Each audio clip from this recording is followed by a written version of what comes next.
Welcome to the Eric Avisar Show, where it is now time to talk about foosball, NFL playoffs, and the National Football League decided to save its most appealing and appetizing showdown for last on Wildcard weekend as the New York Giants travel to Green Bay to take on the Packers at Lambeau Field. And, the Giants are going to be going up against the hottest team in the NFL. Let's be perfectly honest here. After going 4-6, Aaron Rodgers said the Packers were going to run the table. That is exactly what they did.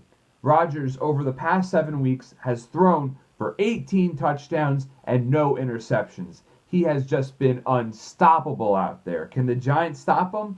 They can, but it'll be incredibly difficult. I mean, Rodgers has 40 touchdown passes total this season, leads the NFL there, and, nobody is better at making something happen out of a broken play than Aaron Rodgers. The Packers have mastered the scrambling drill. So, until the whistle is blown, the Packers will always be an explosive threat offensively. So, there's going to be massive pressure on Oliver Vernon to shoulder the burden of sacking Rodgers, at least getting some pressure on him. JPP is out. The Packers have an elite offensive line, and he's going to be a huge miss. There's really no other way of putting it.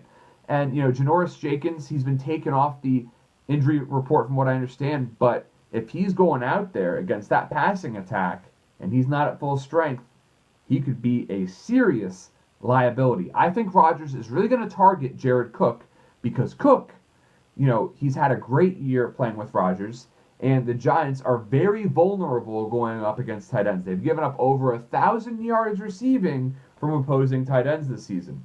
That could present matchup problems as well.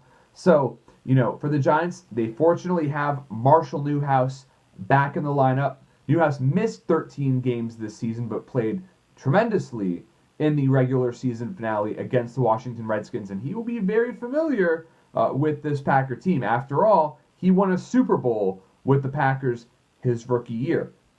So, the Giants have the chance to get one of the league's worst running attacks going against a very vulnerable Green Bay run defense. However, the Giants' running game has been so dreadful that I don't think it'll make that much of a difference, especially if they're playing catch-up the whole game with Rodgers. And, I will give credit, though, to Paul Perkins. He's reeled off some really explosive runs. The rookie's making things happen. I'm not sure what kind of factor Rashad Jennings will play in this one, honestly. Would like to see Perkins run the ball more. And with Sam Shields and Quinton Rollins out for the Packers, that secondary is going to be vulnerable. Odell Beckham Jr., the most talented player in the NFL, the most explosive big play threat, is going to have a huge game regardless of the final outcome. You can book it and count on that. All right? But the Packers are the better team. They have the edge in this game. But history could be kind of the Giants. Last 2 times Giants won the Super Bowl, they did it by going into Green Bay and beating the Packers. So we're talking about, more of the past history and successes of the Giants versus the white-hot Packers.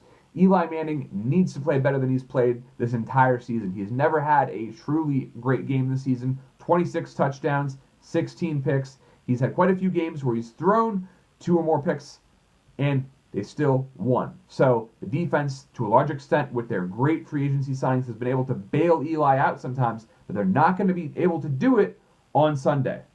But I believe that the winner of this game is going to the Super Bowl. The Packers and the Giants both have the pedigree to get there. Dallas has been great this regular season, but Jason Garrett is a choke artist in the playoffs. Dak Prescott has never played in a playoff game before. He won't be ready for the situation necessarily. Won't make mistakes, but will he make enough big plays? I don't think so. Matt Ryan, playing with a first-year head coach?